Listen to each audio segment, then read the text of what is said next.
Airport prices in the United States have climbed far beyond what most travelers expect. A simple snack can cost twice as much as it does outside, and a basic meal can feel closer to a luxury purchase. This is not a small or random issue. It shows a deeper shift inside the American travel system, where a place designed for transit has quietly become one of the most expensive environments in daily life. Many travelers say they know airport food is pricey, yet few realize how large the gap has become.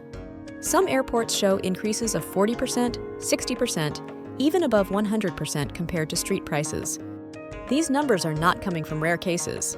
They represent a pattern across major airports, driven by a structure that has changed the way people spend while they wait for a flight. For most people, the moment they notice is simple. A traveler stands in line, holding a breakfast sandwich and a bottled drink, then watches the total jump far higher than expected. Another traveler picks up a small snack before a late flight and pays almost the same price as a full meal outside the airport. These scenes repeat every day, and they shape the feeling that something about airport life no longer makes sense. But the real question is not why a single burger costs more. The question is why nearly every airport in the country follows the same pattern, even when passengers keep complaining.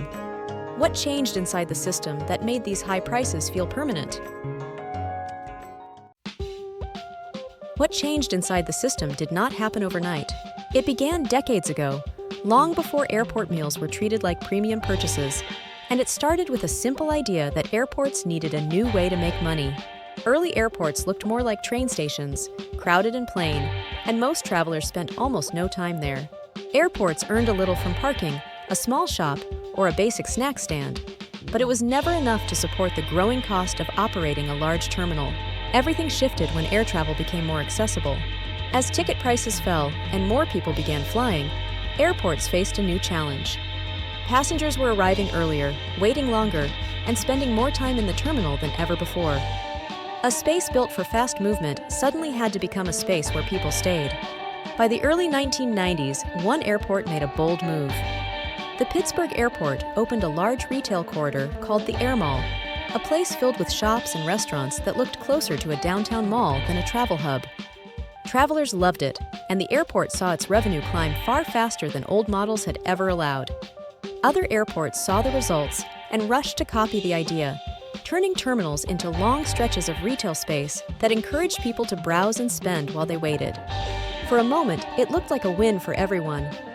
Passengers had more options, airports gained new revenue, and the overall experience felt more modern. But this shift planted the first piece of a structure that would later make airport prices feel disconnected from everyday life. The expansion of facilities was only the surface. The real shift was still forming, built around a change that would reshape how airports set their prices. And it began with one simple question: who decides what everything inside an airport should cost? The answer once seemed simple. Airports followed what was called street pricing, a rule that said anything sold inside the terminal should match the same item outside. For a while, it kept prices predictable, and passengers felt that airports were trying to be fair. But the rule changed as airports searched for new revenue. Instead of matching outside prices, many airports shifted to a model called Street Pricing Plus, meaning the outside price could be increased by an additional 10 to 15% inside the terminal. On paper, it was a small adjustment that looked harmless. In practice, it became the beginning of a much larger gap. The oversight of the system turned out to be weaker than expected. Some airports checked prices only a few times a year, and others relied on broad averages from nearby stores that did not fully match what passengers actually bought. This opened space for much higher increases, and in many terminals, a 10% adjustment became 40% or even more. A traveler might see a snack priced near double what it costs outside, and the airport would claim it still fits the rules. The authorities who manage airports often point to their guidelines, but the reality at the counter can look very different from what the policy describes. It creates a system where passengers believe they are protected by a rule they cannot verify, while businesses interpret that rule in ways that maximize their returns. Yet even this flawed pricing model does not fully explain the pattern. If the model alone were responsible, some airports would feel noticeably cheaper than others. So why do prices across the country rise in almost the same way? The answer begins with the companies that run most of the food and retail inside American airports. Although travelers see many different brands, the reality is that a small group of large operators controls nearly everything behind the scenes. Inside a terminal, a traveler might pass a coffee shop, a fast food counter, a convenience store, and a sit-down restaurant. They look unrelated, yet many of them are operated by the same parent company. 6 major concession groups dominate the market, and their reach spans airports across the nation.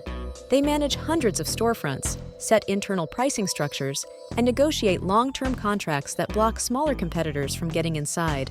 This concentrated control is the result of years of mergers and acquisitions. As these companies expanded, internal competition nearly disappeared, leaving passengers with what looks like choice but functions more like a closed system. A traveler might think they are comparing different options, but in many terminals, they are choosing between locations operated by the same company. The contracts that define who can operate inside an airport make this even more rigid. Most agreements last 8 to 15 years, and renewing them favors companies that already have a presence. For new operators, the cost and complexity of entering this environment is often too high to overcome. The result is a market where a handful of companies hold the power to influence what travelers pay, with very little pressure to lower prices. This explains why the pattern repeats from one airport to another, no matter the city. But even this concentrated market does not tell the whole story. There is another force shaping these prices, and it comes from the cost of operating inside an airport itself. Running a business in this environment is far more expensive than it looks, and the reasons begin the moment anything enters the terminal. Every product, every piece of equipment, and every worker must pass through security. This process slows everything down, adds extra steps, and raises costs far beyond what businesses face outside. Construction inside a terminal can cost 30 to 40% more, and simply moving materials to a store takes more time and labor. Labor costs are higher as well. Some airports require elevated wage standards, and extended operating hours mean more staff working early mornings, late nights, and long stretches without breaks. A business that stays open from early dawn to midnight needs a larger workforce, and that workforce costs more. Even after covering these expenses, another major cost remains. Most airport businesses pay a percentage of their sales to the airport, often between 10 and 16%. This fee is part of the non-aeronautical revenue system, a model that encourages airports to rely heavily on the success of retail and food operations. For many businesses, this fee is large enough to influence how prices are set every day. Recent years have pushed these costs even higher. After the pandemic, shortages in labor and supplies made everything more expensive to operate. Deliveries became less reliable, inventories were harder to maintain, and basic items that used to move easily to the terminal suddenly carried additional fees and delays. The combination of these pressures created a structure where running a store inside an airport became one of the most expensive forms of retail in the country. These added costs explain why airport prices almost never drop, even when stores outside do. But the bigger question is why airports keep operating under a system that is so expensive to maintain. And the answer matters because these costs eventually show up in what travelers pay every time they fly. But another part of the system shapes prices just as strongly, and it begins with the way airports use time itself. The modern airport is designed around waiting, and that waiting has become one of the most profitable parts of the entire travel experience. After security rules tightened, travelers began arriving earlier and spending more time past the checkpoint. A place that used to move people quickly now holds them for long stretches, often close to 2 hours before boarding. Studies show that once travelers pass security, more than half of them end up making a purchase, even if they had no plan to buy anything when they walked in. The layout of most terminals reinforces this pattern. Paths to the gates guide people past rows of food counters and retail shelves, and the smell of coffee or cooked meals reaches passengers long before they see their options. A traveler walking toward the gate might stop for a drink or a snack simply because the route was built to catch his attention. It is a system shaped by small decisions that add up. Where to place a shop, how to arrange a hallway, and how to position signs are all designed to encourage spending during the wait. Time becomes a tool, and the longer a traveler stays inside the secure area, the more likely she is to buy something. This time-based model explains why airports continue to invest heavily in retail space and food operations.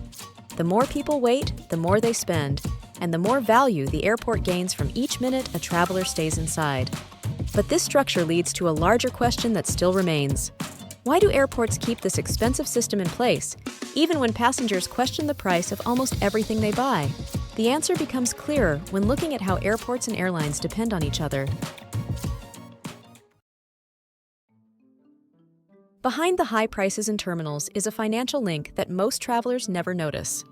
Airlines want to keep their operating costs low, and one of their largest expenses is the fee they pay to use airport facilities. Every gate, every runway, and every terminal space has a cost. When these costs rise, airlines push back, asking airports to keep their fees stable so ticket prices do not climb too quickly. Airports respond by turning to another revenue source. Food, retail, and parking make up the category known as non-aeronautical revenue, and airports rely on this income to reduce what airlines have to pay. When passengers spend more inside the terminal, airports can collect enough revenue to ease the financial pressure on the airlines that operate there. This structure does not decide the price of a ticket, but it influences the system that keeps fare increases in check. In a practical sense, the money travelers spend on meals, drinks, and small purchases helps offset a portion of the fees airlines would otherwise face. And when those fees stay lower, airlines face less pressure to raise the price of flying. Most passengers never see this connection. They buy a snack or a meal without realizing that part of that cost helps support the system that keeps air travel more affordable than it would be otherwise. It creates a loop where airport spending plays a quiet role in keeping airline costs under control. But this balance is starting to change. There are signs that this structure is reaching its limit, and the system that once kept pressure off ticket prices is showing cracks. What happens when the model can no longer sustain itself? The answer is starting to appear in the behavior of travelers across the country. For the first time in years, the pattern of airport spending is shifting, and the signs point to growing frustration among passengers.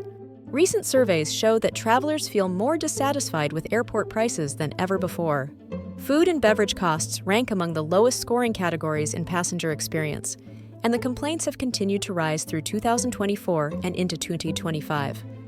People are becoming more aware of how much they spend inside terminals, and many are choosing to cut back. Data from 2024 and early 2025 reflects this change clearly. Average spending per traveler has begun to decline, and airports are seeing fewer impulse purchases in the secure area. A traveler might walk past a food counter, check the price of a simple meal, and decide to wait until landing. Another might skip a drink or snack entirely after comparing it to what they pay outside. This shift is beginning to affect airports themselves. Some facilities report slower growth in non-aeronautical revenue, and the steady upward trend that lasted more than a decade is losing momentum. With fewer purchases happening inside terminals, the old balance between airport revenue and airline fees is becoming harder to maintain. These changes have caught the attention of policy groups and government officials. Several agencies have begun reviewing airport pricing practices, and discussions about stronger oversight are starting to surface. While nothing concrete has been implemented yet, the interest alone signals that the pressure is no longer coming only from travelers.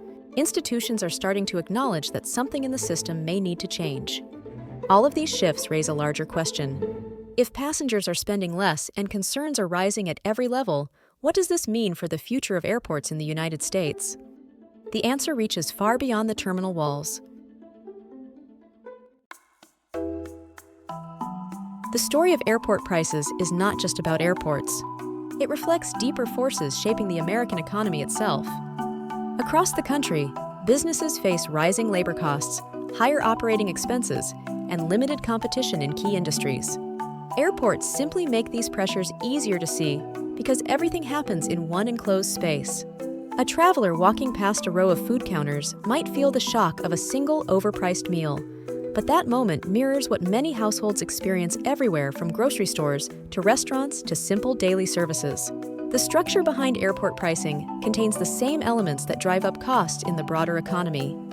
High operating expenses push prices upward. A small number of dominant companies reduce competition. Strict market rules limit new entrants. And the use of time as a tool to influence spending appears in many modern retail environments, not just inside terminals. These patterns link airport inflation to the larger issue of why everyday life in America has become more expensive. Rising wages, higher food costs, and growing business expenses across the country all feed into the same cycle. People feel it when they buy lunch, pay for services, or simply manage their monthly budget, and airports serve as a concentrated example of how these forces interact.